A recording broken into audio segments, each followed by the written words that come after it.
Today we're going to be talking about masturbation. Now, before the video starts, you may be thinking, where have you been and where is your hat? My hat is in another country, unfortunately, and I have no hats. Feels like I'm killing my brand, and it's quite painful, to be honest. As to what I've been doing, well, let's just say that in the pursuit of great, we often fail to do good. But I'm back now, and I have an exciting type of content and information for you with new languages and new techniques you've not heard before. So enjoy the ride, and I hope you enjoy the video. If you've clicked this video, it is very likely that you don't want to masturbate. This video isn't a debate on whether it's good or bad. It is simply my opinion. And my opinion is that masturbating feels fucking awful. I cannot say that I've completely rid of this in my life, that it is something that I am completely over. But I've got some things that I haven't seen other people do, that I do for myself, that have been helping me greatly reduce the amount and go through periods of time where months and months go by and I don't have to look at pornography or masturbate. I'm using original things as well as psychological things and extracting them and putting them into the practices I'll be showing you. All of this because it is, in my humble opinion, something antisocial to masturbate, that is.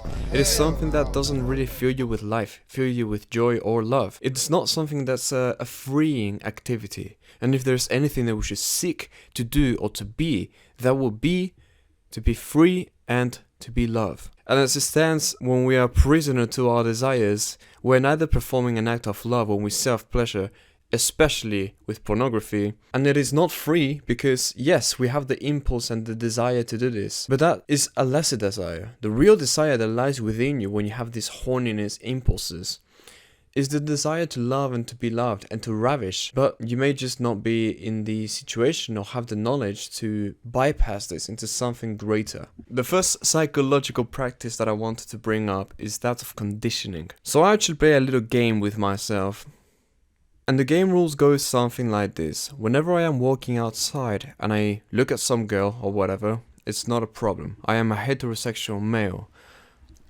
And so I am attracted to women, and women are beautiful to me. Whenever I look at a woman, there is no problem. It is when my gaze remains upon them and that it becomes something that's not longer just simple admiration, but a little bit more lustful, that it becomes a problem. So this will sound stupid and in practice look even more stupid, but what I do is I pinch myself in a way that I'm like, oh you motherfucker, right on my leg, or I slap myself real quick, like, I look at an ass, that's fine. But if I look at it and I'm like trailing it with my eyes, just, yo, snap out of it, bruv. What are you doing? Now, with the rules of this game is that you have to do it hard enough so that it's actually uncomfortable. It can't just be like, you look at an ass, that's nothing. You don't have to knock yourself out either, but you have to slap with enough strength that it actually becomes uncomfortable. So like, fucking live a life for this shit, bruv. You look at an ass, you look at it in like a lustful way that you don't want to. You know, that fucking stings, and you're like, I hate that shit. If that's too much, you want to be discreet, you pinch your leg and you, oh my god. Not in a level of self-harming, but, you know. Now this is great because it makes it so that this desire that you have to look at a girl's ass or whatever, or tits, whatever, I'm more of an ass guy personally, will no longer be worth it, right? You will look at a bum, cool.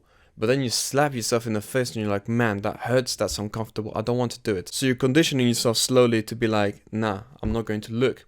Which goes on to the next thing. Reducing the stimuli from all sources. Be it on the street, be it when you watch anime from illegal websites and you have like pornographic pop-ups. When you go on Instagram and you have soft porn and all of this type of things. Look, there's a lot of things that you can do to reduce all stimuli, not only in your physical life, but in the digital life, which is far worse. Because the times that you'll be masturbating will certainly be in your home, unless you're a real freak and you just go outside and in a corner just like, bah, bah, bah, bah, bah. But I don't think you're that level of freak. You have probably developed a very bad relationship to these kind of stimulants, and whenever you look at one, you already prepare your body into the act of masturbation. But you must now undo the damage that you've done so far. And I just want to keep it real, because a lot of people don't nowadays. Look, it's very likely that you're not just going to apply these things or other advice and just completely get rid of masturbation. It won't be the case, and I'm not gonna lie to you about it. What I will tell you though is that these are impractical things that I haven't really seen other people talk about, because I've crafted them, or like I've practiced them for myself, because I wanted to make a change in myself, and this has worked for me.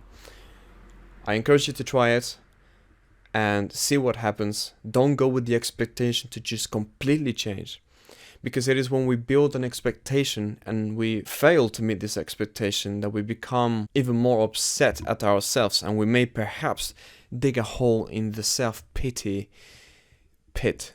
Ultimately, the effects of all this soft porn and whatnot, and well, actual porn for that matter, is like drugs for the brain, and you have incredible spikes of hormones and then incredible downfalls of hormones, and you just become super unstable.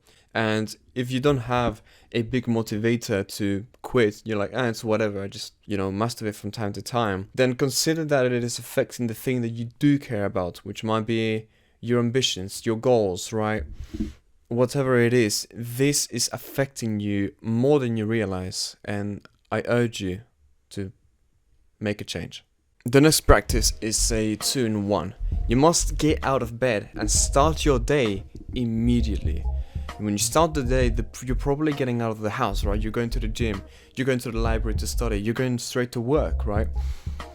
If you start work a little bit later on, then just start your day by going to the gym or something, but you gotta start immediately. There's one place that we are most likely to masturbate in, or two places, the bathroom or the bedroom, right? And when we lay in bed, especially if we are single, and you likely masturbate more if you are single, then you're alone, you're in bed, you're like, whatever, let me just do this because it's something that feels good and I'm going to start the day like this. And it gives you an excuse. But if you put the phone with the alarm on at the edge of your room, so you have to get out of bed to turn it off, you turn it off, you get dressed, you get the hell out of your house immediately, go do some push-ups in front of your house, doesn't matter, just get out. The danger is inside the house unless you're a little freak. And now make sure that when you reach your bedroom and you're at the end of the night, you've exhausted yourself so much that you touch your bed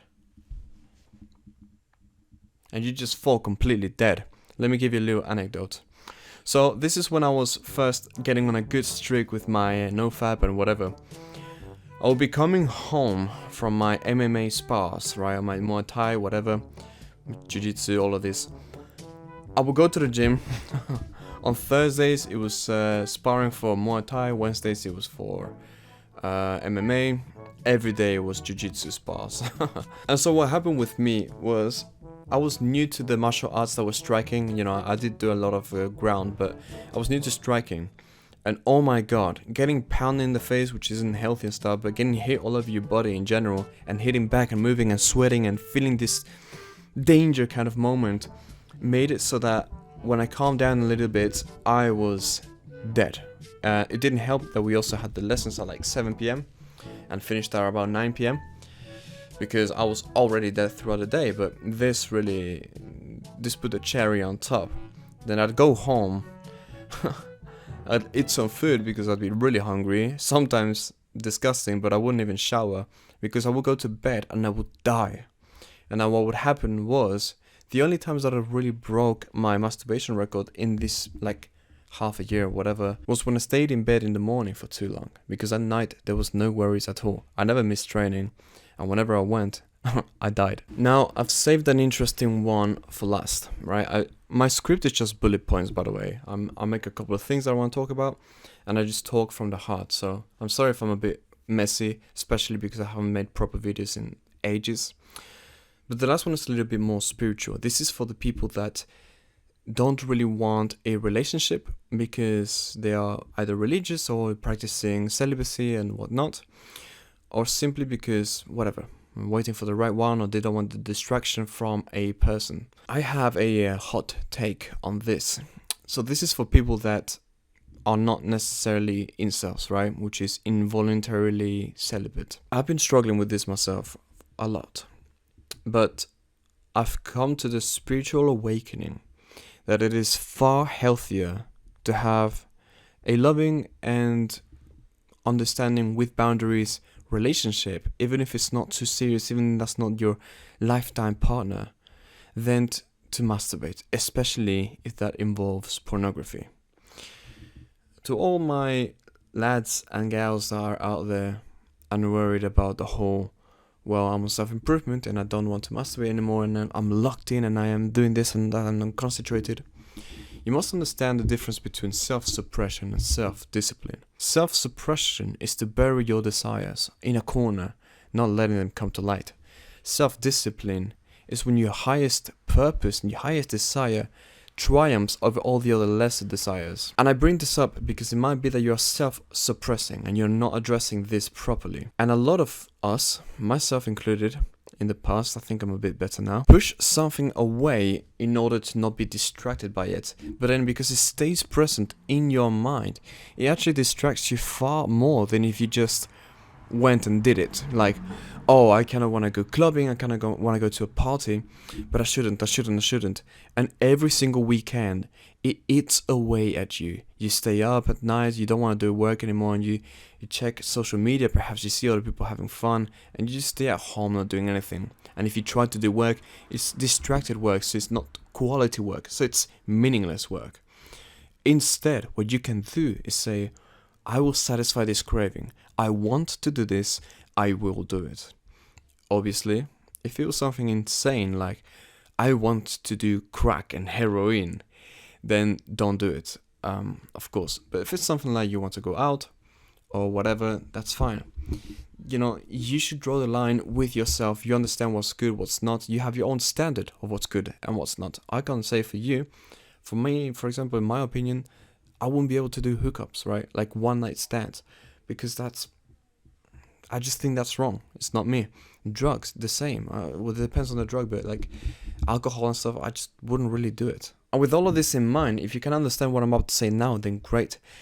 There is feminine energy, which is ultimately what you want, right? Or masculine energy, depending on your situation. And you can satisfy that craving without even a relationship, without even sex, without even pornography.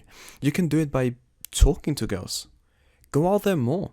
Do not use anything like self-improvement as an excuse to be antisocial, as an excuse to not be full of love in every interaction, and put a smile on someone else's day, or face even. But go outside and talk to people. I go to the gym, right? If I see a beautiful girl, I'm going to go talk to her. Not to have sex with her necessarily, right? Though that might be the case. But just to be like, hey, I would just kick myself in the butt if I went away and didn't say anything. I think you're very beautiful. My name's Lazarus. What's your name? And just interact a few things. I don't ask for the Instagram. I don't ask for the number. And sometimes they will offer and I would just say no if I'm not interested. Because that's not what it's about. It's about the exchange and the feminine energy coming into you. It's about you giving to the world and the world giving back to you. It's about being free. It's about being loving. It's about ridding yourself of this antisocial lust that's been eating away at you, that you want to get rid of at once. And build a healthier relationship with love, with yourself and with the world. No longer perturbed by the what ifs, no longer perturbed by I must do this instead, no longer perturbed by these self-suppressive ideas, not by your fear, and no longer being a slave to your desire and to pornography, which is absolutely awful. Please try these things. And here's the end of all of this. There are videos that will give you probably better advice than this one. But what I seek to do here isn't really to give you the best advice, because it means nothing if you're not going to implement it. I gave you something different because it might be something refreshing to try out. But above all, I just wish to inspire you, and if you've watched this far, I thank you and I'm proud of you, and I wish for you to make it happen. Whatever it is that you want to make happen, make it happen. I believe in your potential, and I know you can do it if you put your mind into it. No longer let this bullshit control you. I'm trying my best, and just try your best too.